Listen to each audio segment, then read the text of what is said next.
안녕하세요. 자, 이번 시간에는 수능 특강 제2강 문제 해설을 할 거예요.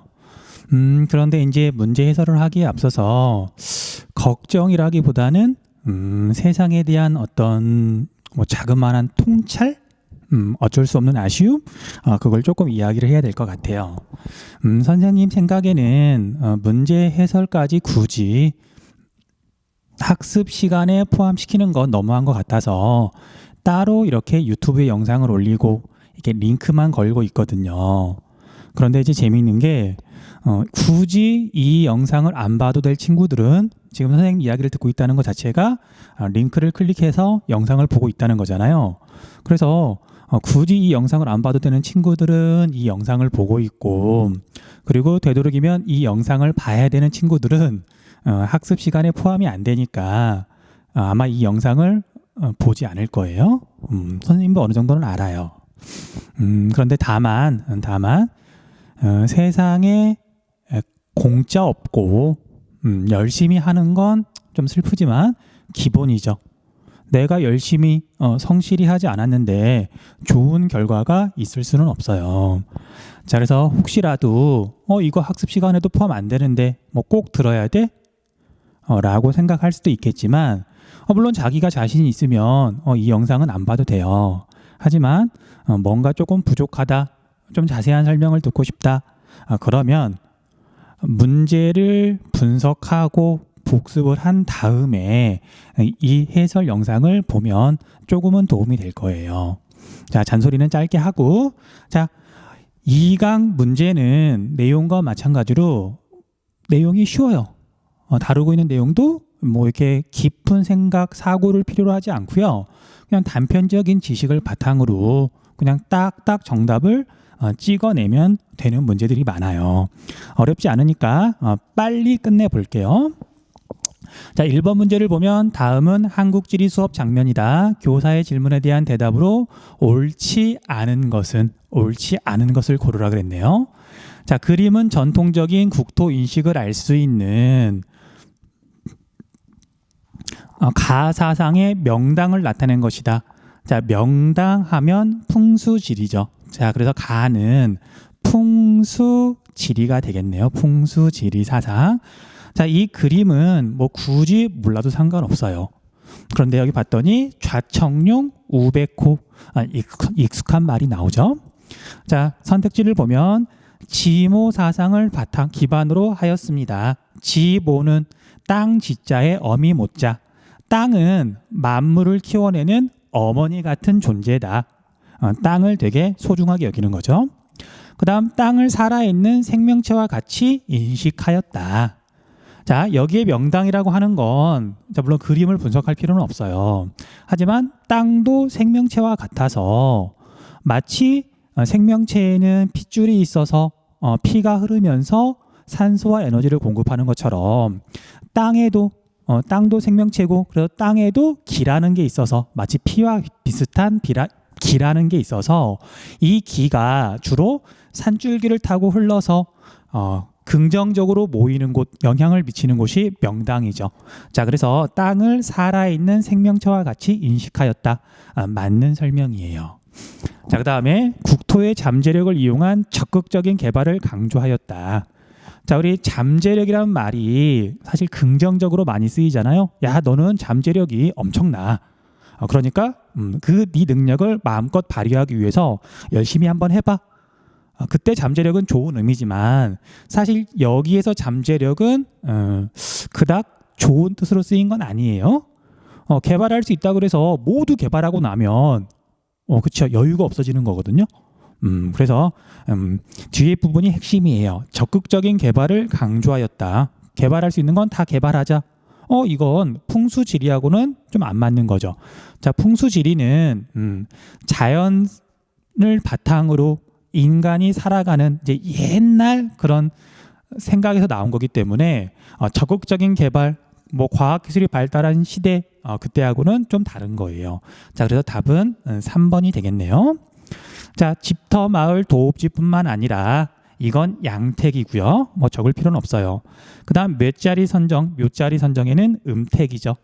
자, 그 다음에 비보를 통해 땅의 부족한 기운을 보완할 수 있다고 여겼습니다.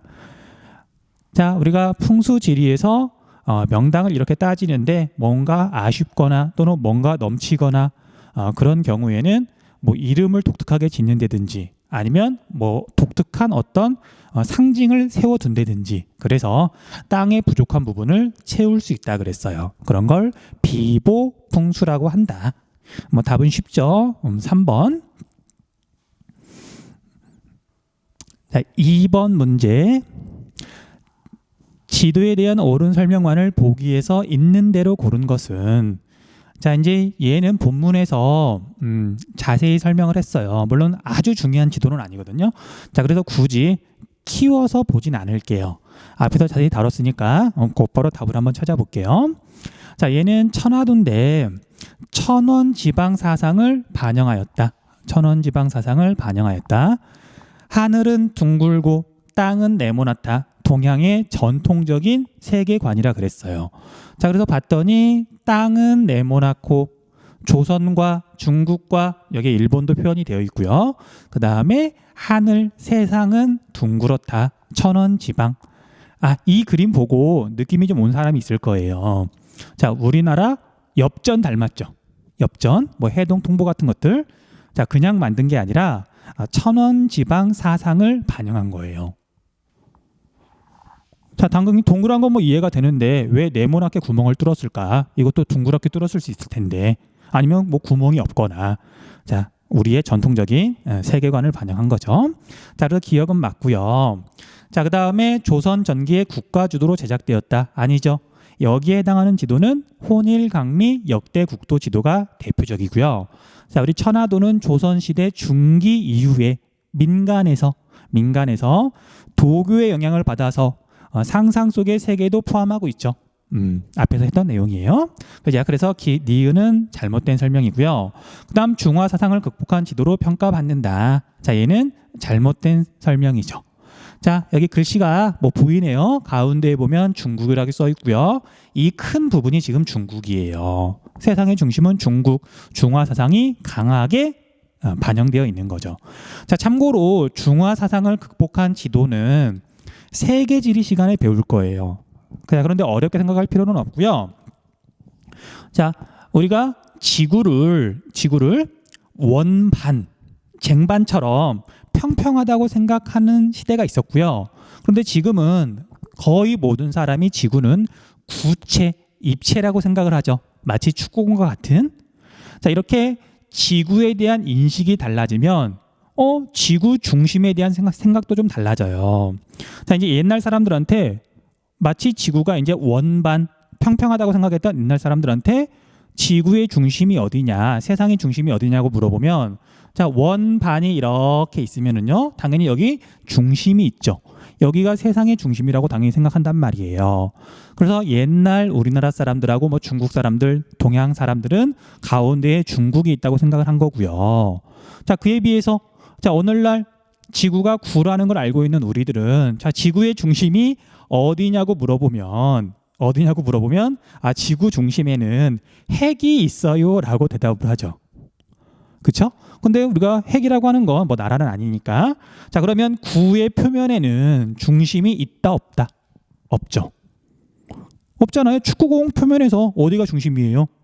그래서 구의 표면에는 뭐 무게 중심, 뭐 넓이 중심 그런 거 없단 말이에요.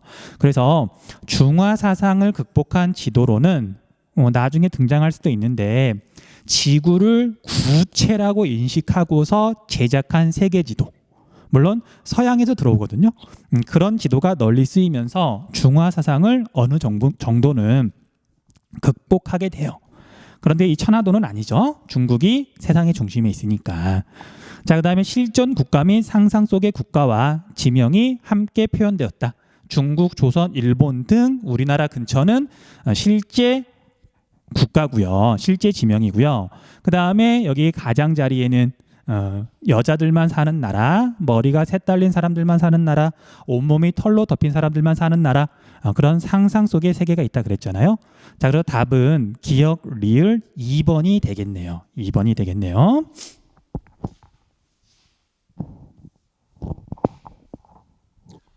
자, 3번 문제. 다음은 학생이 작성한 노트 필기의 일부이다. 기억 미음에 대한 설명으로 옳은 것은 자, 문제를 봤더니 근대 이후 국토 인식의 변화예요. 자, 근대라 그런다면 조선시대 뭐 후기 넘어서 일제 강점기로 넘어가기 전 뭐 그때부터 보통 근대라고 말을 하잖아요. 그리고 지금은 없어졌지만 옛날에 근현대사라고 하는 그런 교과서 과목이 있었어요. 역사 과목이. 그럼 어디서부터 다루냐면 1800년대 중반 뭐 그때부터 다루더라고요. 그때가 근대예요. 그러니까 조선시대 말이라고 생각하시면 돼요. 자, 이제 하나씩 살펴볼게요. 자, 식민 지배를 정당화할 목적으로 소극적이고 부정적인 국토 인식이 강요됨. 자, 그래서 기억은 일제 강점기네요. 일제 강점기, 일강이라고만 적을게요. 자, 그다음에 사례로는 뭐 우리나라 한반도는 온순한 토끼와 닮았다. 그 다음에 우리나라 국토는 한반도는 쓸모없는 땅이 많아서 일본이 뭐 도와줘야 된다. 그런 식의 국토 인식을 강요받았죠. 그 다음에 니은은 경제적인 관점에서 국토를 바라봄. 경제적인 사람, 환경 그런 것보다는 개발, 돈, 이익 그런 것만 바라본 거죠. 효율성만 추구한 거죠. 그래서 간척 사업이나 다목적댐, 고속도로를 건설했고요. 자, 그래서 이때는 산업화 시기라고 봐야 되겠죠. 산업화 시기. 자, 그 다음에 오늘날 현재라 그럴게요. 현재에 와가지고는 자연과 인간, 개발과 보존의 조화를 이루어야 함. 생태계를 소중하게 여긴다. 생태계라고 하는 건 인간도 생태계의 일부, 자연과 함께 어떤 체계를 이루는 거잖아요. 서로 영향을 주고받는 거잖아요. 자, 사례로는 뭐 생태공원을 만든다든지 이렇게 간척 사업했던 걸 다시 갯벌로 돌린다든지 그런 것들이 있어요. 뭐 얘는 역시 쉬운 문제니까 선택지 빨리 볼게요. 자, 니은으로 인해 환경 문제가 완화되었다. 니은 산업화로 인해 환경 문제가 심화되었죠. 환경 보존보다는 개발이니까. 그다음 리을에는 호랑이 형상의 한반도 지도가 들어갈 수 있다. 틀렸죠. 자, 우리 호랑이는 힘세고 무섭고 강인한 동물이죠. 자, 그래서 리을하고는 반대되는 국토 인식이에요. 자, 그다음에 미음에는 하천 복원 및 생태공원 조성이 들어갈 수 있다. 뭐 당연한 말이죠. 그다음 니은은 디귿보다 지속 가능한 발전. 자, 우리 지속 가능하다는 말을 선생님이 본문 내용 설명에서는 자세히 이야기를 하지 않은 것 같아요. 자, 지속 가능하다. 계속해서 어쨌든 할 수 있다는 뜻이잖아요. 그리고 개발이 아니라 발전이죠. 개발하고 발전은 조금 달라요. 그래서 지속 가능한 발전은 현재 세대, 현재 지구상에 살고 있는 우리들뿐만 아니라 우리들 후손들도 계속해서 발전할 수 있는 그런 걸 말해요. 그러니까 우리가 뭐 자원 같은 거 다 쓰면 안 되고요. 그 다음에 환경 오염 너무 심하게 시켜서 회복이 불가능하도록 지구를 망가뜨리면 안 되겠죠. 그래서 후손을 생각하는 발전을 지속 가능한 발전이라고 한다. 자, 국토 인식의 변화는 디귿, 니은, 기억이 아니라 기억, 니은, 디귿 순으로 바뀌어 왔죠. 답은 3번이요.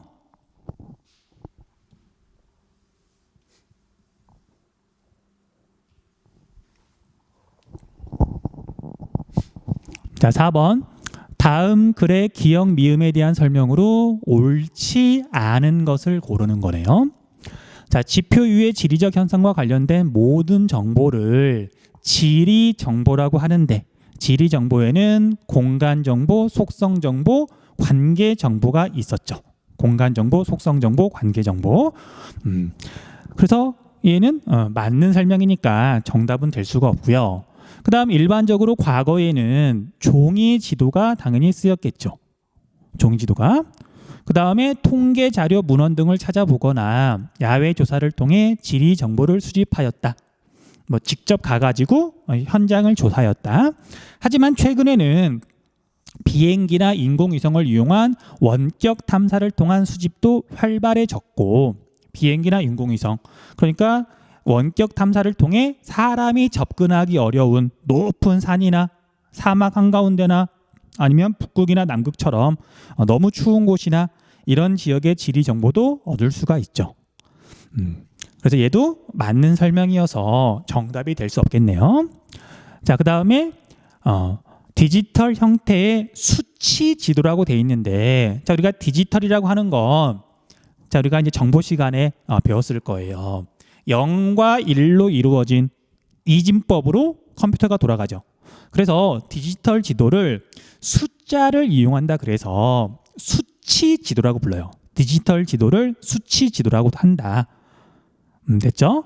자, 그 다음에 활용도 늘어나고 있으며 지리 정보를 수치화하여 디지털로 바꾸어서 컴퓨터에 입력 저장하고 가공 분석 처리하여 다양하게 표현해주는 종합정보 시스템, 지리 정보 시스템, 영어로는 GIS라고 한다 그랬었죠.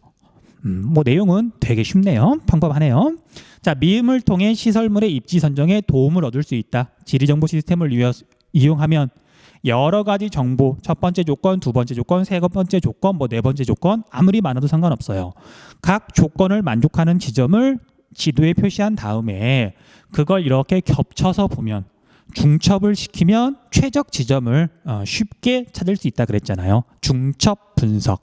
얘도 맞는 설명이니까 정답이 될 수 없고요. 그 다음 니은, 종이는 리을, 디지털보다. 그 다음에 지리정보 시스템에 활용하기 쉽다. 얘는 당연히 잘못된 설명이죠. 뭐 추가 설명할 게 없네요.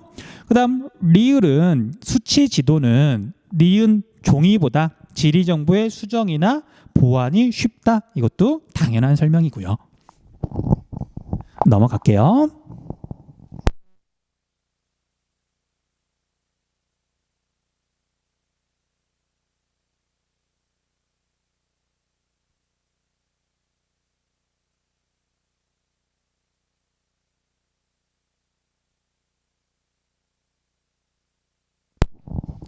자, 다음 자료는 온라인 학습 장면의 일부이다.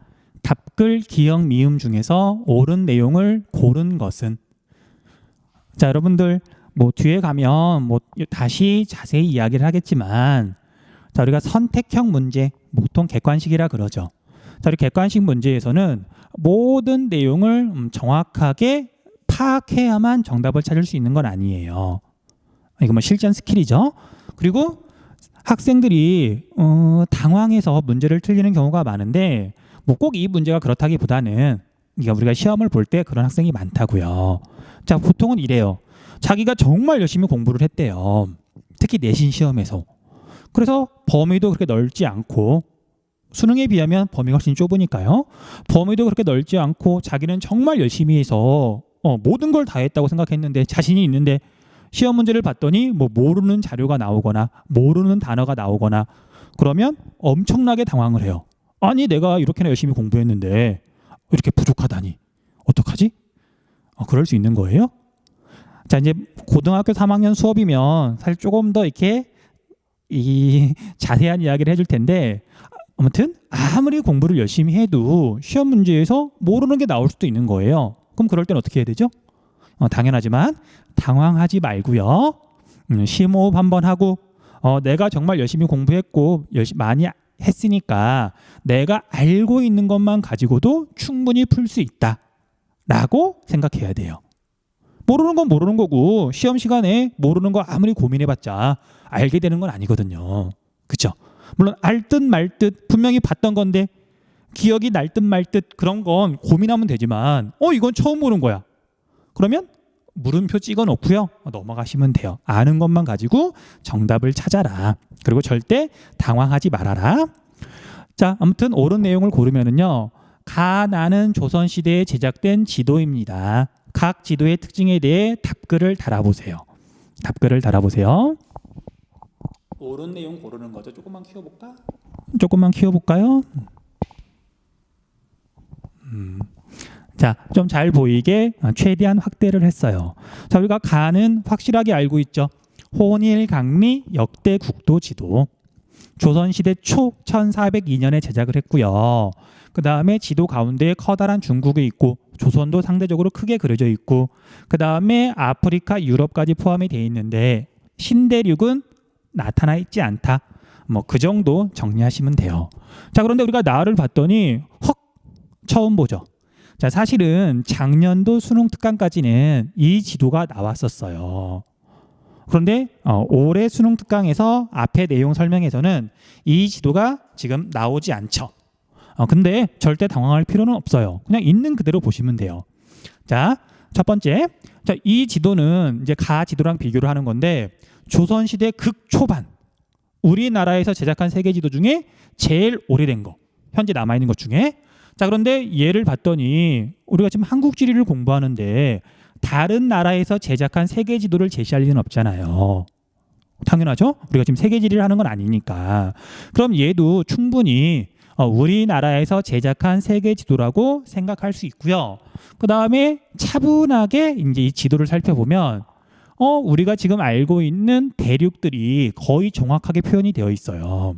자, 여기 이렇게 외곽선을 따라서 그려보면 아프리카죠. 그 옆에 아라비아 반도도 이렇게 있고요. 그다음에 여기 지중해 이탈리아 반도, 이렇게 스칸디나비아 반도, 여기 영국. 자, 물론 선생님이 지금 말하는 지명들은 몰라도 돼요.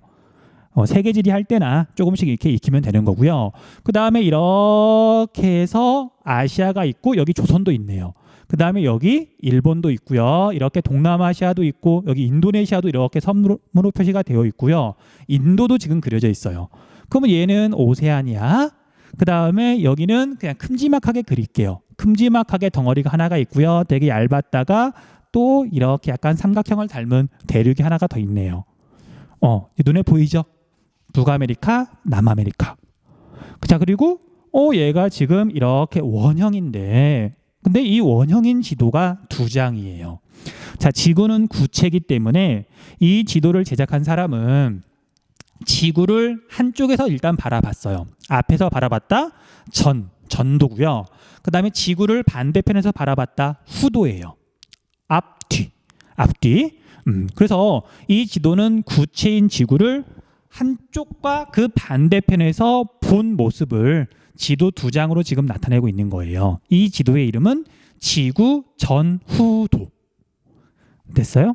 자, 그러면 이제 이거랑 비교해가지고 이제 충분히 특징을 이제 판단할 수 있을 거예요. 정말 그런지 한번 볼게요. 자, 가는 제작 과정에서 정확한 축척이 사용되었다. 축척이 뭐죠? 지도를 일정한 비율로, 그러니까 실제 세상을 일정한 비율로 줄여서 지도로 나타내는데 그 줄인 비율을 축척이라 그러죠. 그래서 실제로는 얼마나 정확하게 실제 세상을 표현했느냐. 자, 얘는 앞에서 설명했던 것처럼 중국하고 조선은 그나마 좀 정확한데 일본, 아프리카, 유럽, 인도는 잘 보이지도 않고요. 얘는 축척이 비율이 엉망이죠. 그에 비해서 얘는 조금 다른 부분도 있겠지만 오늘날 세계 지도랑 거의 일치하잖아요. 자, 그래서 얘는 틀린 설명이고요. 그 다음에 나를 통해 우리나라의 위도와 경도, 수리적 위치를 계략적으로 알 수 있다. 자, 아까 뭐 설명을 안 했지만 자, 여기 약간 굵게 표시되어 있는 게 적도예요, 적도. 자, 그 다음에 여기 자세히 보면 이렇게 수많은 선들이 지금 그어져 있는데 위선, 경선이에요. 조선시대 후기에 제작한 지도다 보니까 서양의 지리 지식이 들어왔고요. 위도, 경도도 알고 있었어요. 그래서 얘는 우리나라의 위도, 경도를 계략적으로 대충 알 수 있습니다. 니은이 맞는 설명이네요. 자, 그 다음에 가는 나보다 지도의 제작 시기가 늦습니다. 1402년, 얘는 조선시대 말. 사실 얘가 우리나라에서 제작한 세계지도 중에 제일 오래된 거잖아요. 얘보다 먼저 제작한 건 없어요. 우리나라 세계지도 중엔. 자, 그 다음에 나는 가보다 지도에 표현된 공간 범위가 좁습니다. 아메리카, 오세아니아 없죠. 얘는 신대륙이 포함되어 있죠. 잘못된 설명이고요. 그 다음 가의 A는 아프리카. 그 다음에 나에서 B는 역시 아프리카. 여기에는 아메리카가 없으니까 우리가 여기 미음도 무조건 틀린 설명이죠. 자, 그래서 정답은 니은이 되겠네요. 니은.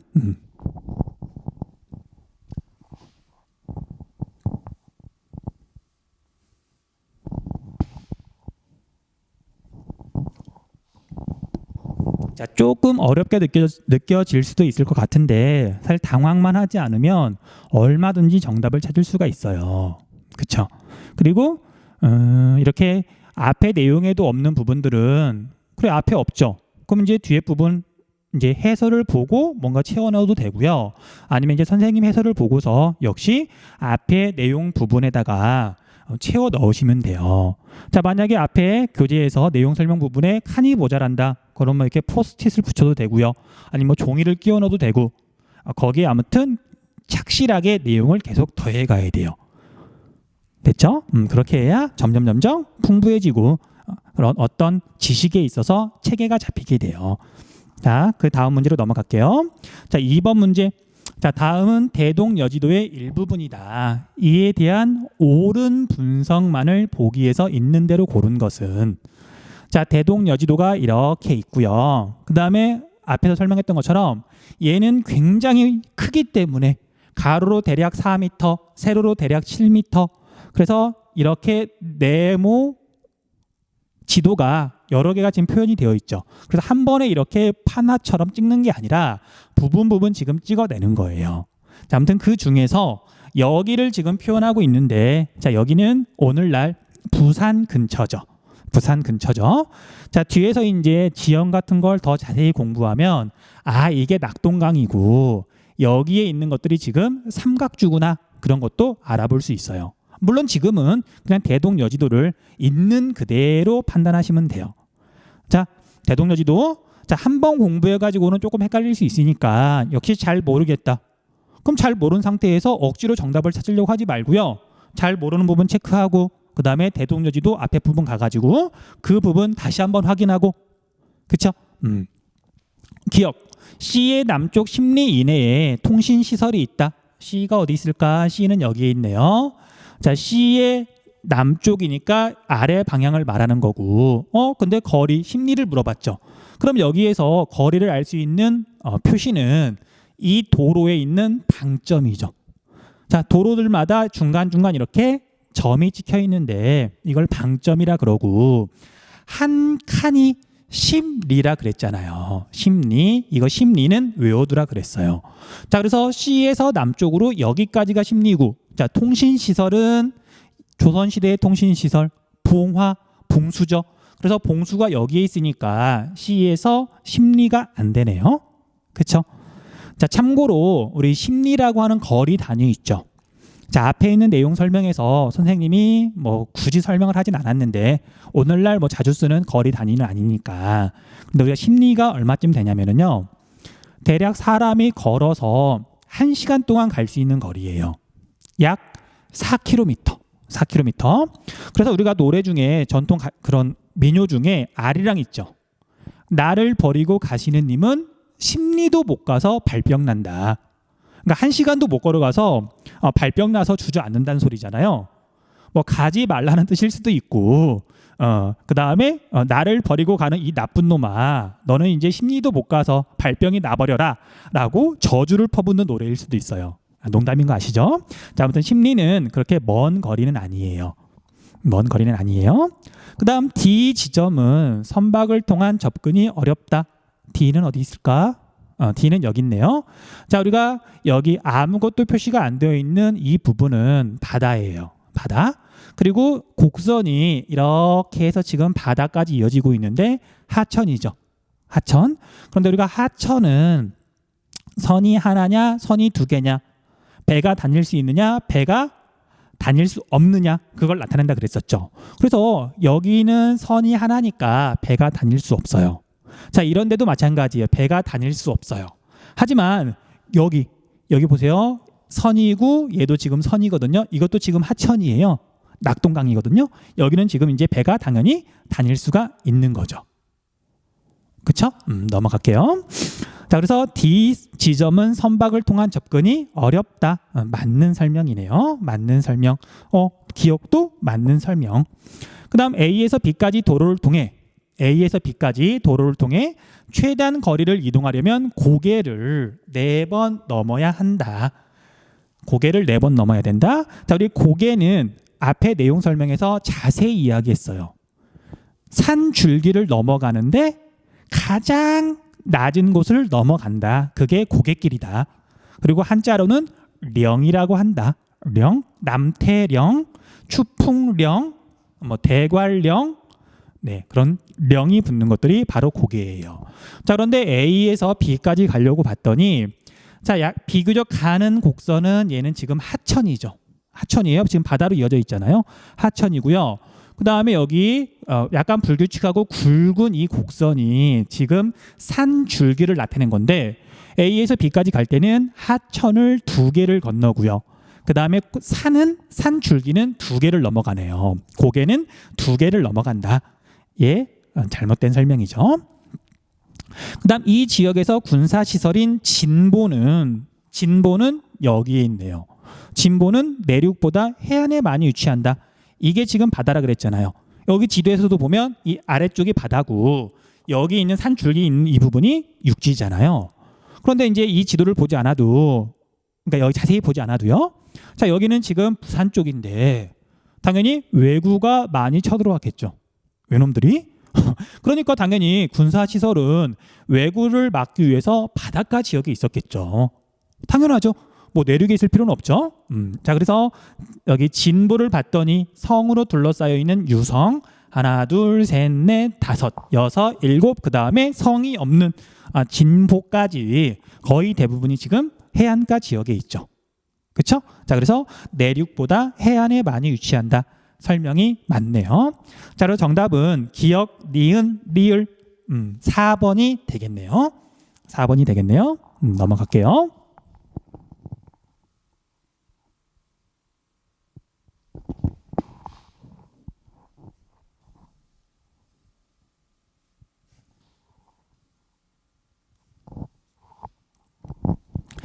자, 3번 문제. 가나는 조선시대에 편찬된 지리지의 일부이다. 이에 대한 설명으로 옳은 것은 가나는 신증 동국 여지승남 택리지 중 하나임. 우리가 택리지는 잘 알고 있죠. 자, 그래서 자유롭게 이렇게 설명식으로 풀어서 되어 있는 게 우리가 택리지고요. 그리고 우리가 가가 택리지예요. 택리지. 조선시대 후기에 이중환이라고 하는 실학자가 쓴 지리지죠. 우리나라를 대표하는 지리책이에요. 그 다음에 나는 마치 사전처럼 일목요연하게 핵심 내용만 정리가 돼 있어요. 자, 얘는 신증 동국 여지승남이고요. 조선시대 전기에 임진왜란 전에 국가에서 편찬한 통치 목적으로 편찬한 지리책이다. 자, 내용을 뭐 이렇게 정확하게 다 이해할 필요는 없지만 그래도 읽으면서 한번 정리를 해볼게요. 자, 충청도니까 경기도 남쪽, 그 다음에 전라도 북쪽, 그렇죠? 경기도와 전라도 사이에 있는 행정구역이 충청도예요. 자, 충청도에서는 내포가 가장 좋다. 자, 충청도 사람들은, 특히 충청남도 사람들은 내포가 어디에 있는지 알 거예요. 요즘은 내포 신도시라 그래서 충청남도 도청이 내포 신도시에 있거든요. 근데 뭐 다른 지역 사람들은 뭐 잘 모를 수도 있어요. 그냥 넘어가시면 돼요. 모르는 건 일단 패스. 넘어가라. 자, 공주에서 서북쪽으로 200리쯤 되는 곳에 가야산이 있는데 가야산의 서쪽은 큰 바다고 충청도의 서쪽은 큰 바다니까 얘는 황해를 말하는 거죠. 황해. 그 다음에 북쪽은 아산만을 사이에 두고서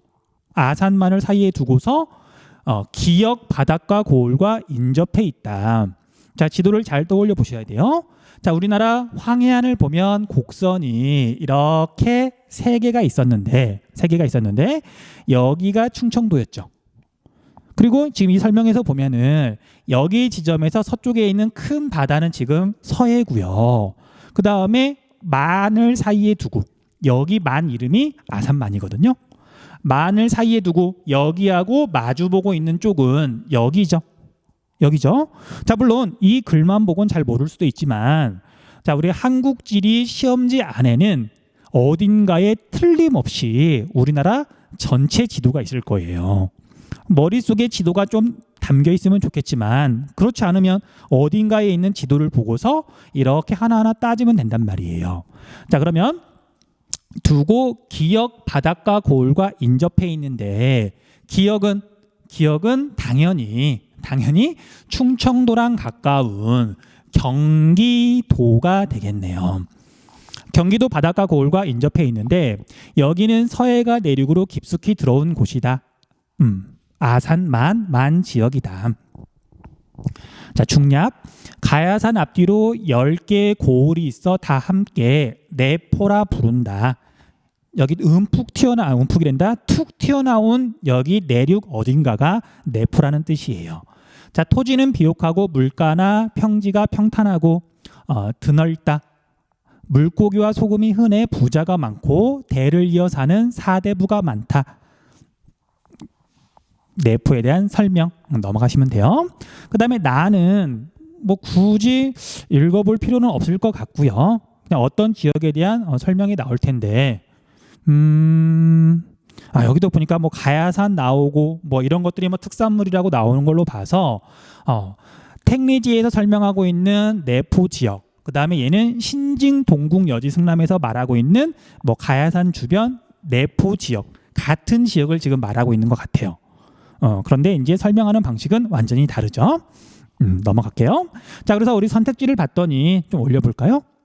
선택지를 올려보면 기역에는 황해도가 들어갈 수 있다. 틀렸죠? 경기도죠. 그 다음에 가는 효율적인 국가 통치를 목적으로 제작하였다. 얘는 나에 대한 설명이에요. 자, 그 다음에 나는 실학의 영향을 받아 제작되었다. 자, 실학은 조선시대 후기, 나는 조선시대 전기. 잘못됐죠? 가가 실학의 영향을 받아 제작되었어요. 자, 그 다음에 가는 나보다 저자의 견해가 많이 반영되었다. 맞는 설명이죠. 가는 책을 쓴 사람의 주관적인 견해, 그리고 자유롭게 이렇게 서술을 했고요.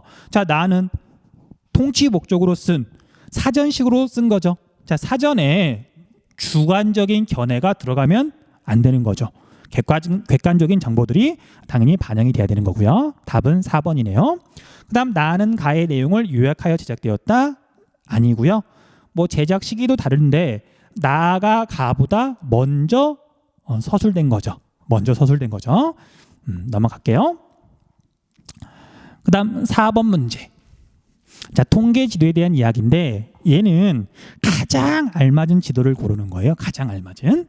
자, 가나 통계 자료를 각각 한 장의 지도로 표현하고자 할 때 가장 적합한 통계 지도의 유형을 보기에서 고른 것은, 자, 가를 봤더니 충청권 시도의 산업별 취업자 비율, 다 대전, 세종, 충남, 충북 4개 행정구역이 있는데 각 행정구역별로 1차, 2차, 3차 산업의 비율이 있고 그걸 합치면 당연히 100%가 되는 거죠. 자, 이건 머릿속에서 쉽게 그려질 거예요. 자, 딱 2개만 그려볼게요. 행정구역이 2개가 있는데 1번, 2번. 그런데 1번 행정구역을 봤더니 전체 산업자 수 또는 이제 비율이 이렇게 돼요. 물론 이제 원의 크기는 이렇게 산업별 취업자 수를 나타낸 거예요. 원이 크면 취업자가 많은 거고요. 원이 작으면 취업자가 적은 거고. 자, 그리고 이렇게 1번 행정구역은 이제 취업자가 되게 많은데 여기에 1차 산업, 2차 산업, 3차 산업. 여기 2번 행정구역도 마찬가지예요. 1차 산업, 2차 산업, 3차 산업. 이렇게 나타내는 게 여기 가를 나타내는데 가장 적합하죠. 그래서 가는 여기 기역처럼 도형을 이용해서 나타낼 때 가장 적합하다. 도형 표현도가 알맞고요. 자, 그 다음에 표를 보면 모양이 비슷하게 생겼지만, 자, 글을 좀 보면은요, 충청권 시도 간 통근 통학 인구라고 돼 있는데 통근 통학은 사람이 이동하는 거죠. 그런데 봤더니 출발지와 도착지가 있잖아요. 자, 그러면 대전에서 세종으로 이렇게 출퇴근을 하는 사람들 또는 뭐 학교를 가는 사람들은 1만 5천 명. 대전에서 충남으로 가는 사람은 3만 9천 명. 대전에서 충북으로 가는 사람은 1만 7천 명. 자, 이런 식으로 출발 지점, 도착 지점이 있다. 이동 방향이 있다. 자, 선이 흐른다. 화살표, 유선도가 되겠죠. 자, 그래서 얘는 디귿이 제일 알맞겠네요. 답은 기역 디귿이면 몇 번이죠? 2번이네요. 얘도 쉬운 문제죠. 단계 구분도, 그 다음에 얘는 등치선도.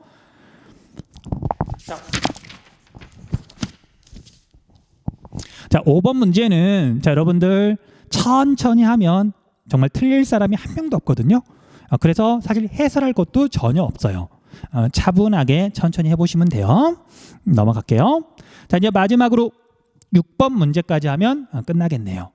자, 다음은 지역 조사 수행 평가를 위한 모두먼들의 대화 내용이다. 이에 대한 옳은 설명만을 보기에서 있는 대로 고른 것은 자, 우리 모둠은 땡땡시의 대형 소매 업태별 상권 현황을 수행평가 주제로 정하면 어떨까? 자, 여기에 있는 내용을 정확하게 이해할 필요는 없어요. 뭐 그걸 물어보는 문제는 아니니까. 자, 나는 조사한 내용을 바탕으로 땡땡시의 대형 소매 업태별 상권 현황에 대한 보고서를 작성할게. 을이 이 수행평가 마무리를 하겠다는 거죠. 조사 다 끝난 다음에 그걸 정리해가지고 지금 보고서를 쓴다 그랬으니까요. 을은 마지막 단계예요. 그다음 물을 봤더니 나는 땡땡시의 백화점과 대형마트를 방문해 이용객들을 대상으로 주요 구매 물품과 월 평균 이용 횟수에 대해 설문조사를 실시할게. 그 백화점에 가서 그러니까 땡땡시의 대형 소매 업체에 직접 가서 현장에 가서 설문조사를 한다. 얘는 야외 조사죠. 야외 조사는 다른 말로 현장 조사로 바꾸면 이해하기 쉽다 그랬어요. 아무튼 무는 현장 조사. 그다음 정은 나는 자료를 표 그래프 등으로 정리하고 땡땡시 백지도의 백화점과 대형마트의 분포를 표현해 볼게. 얘는 조사한 자료를 정리하는 거죠. 그 정리한 자료를 바탕으로 을은 보고서를 쓰는 거고요. 자, 병은 나는 인터넷을 이용해 땡땡시의 행정구역별 백화점과 대형마트의 수를 조사할게. 자, 얘는 실내 조사라고도 하고요. 실내 조사보다 더 정확한 표현은 사전 조사라 그랬었죠. 현장에 직접 나가기 전에 미리 조사를 해본다. 그래야 현장 조사를 더 정확하게 할 수 있으니까. 됐죠? 그다음 이제 보기 볼게요. 자, 기억은 지리정보 유형 중 속성 정보에 해당한다. 기억이 어디 있죠? 기억. 땡땡시의 행정구역별 백화점과 대형마트의 수는 속성 정보 맞네요. 공간 정보, 속성 정보, 관계 정보 중에 속성 정보 맞아요. 그다음 리은은 원격 탐사로도 파악할 수 있다. 자, 이건 원격 탐사 비행기나 인공위성으로 또는 멀리 떨어져 가지고 망원경으로 그럴 수 없죠. 얘는 실제로 가야만 또는 이렇게 자료를 찾아봐야만 알 수 있는 거예요. 틀린 설명이네요. 그다음 디귿은 지리정보의 수집 단계 중 야외 조사에 해당한다. 디귿 설문조사, 야외 조사, 현장 조사 맞는 설명이네요. 그다음 병과 무의 활동은 을의 활동보다 먼저 이루어진다. 병과 무의 활동은 지리 정보를 조사하는 건 보고서를 쓰는 것보다 당연히 먼저 이루어져야 되죠. 얘는 뭐 국어 능력이 조금은 필요한데 쉬운 문제죠. 답은 4번이 되겠네요. 답은 4번. 자, 이제 여기까지 해서 2강 문제풀이가 다 끝났고요. 문제 지금 봐서 알겠지만 어려운 문제는 별로 없죠. 그래서 여러분들 가벼운 마음으로 공부했을 것 같고요. 다음 영상에서 이제 우리 한반도의 지형을 설명하도록 할게요. 자, 강의 들어주셔서 감사합니다.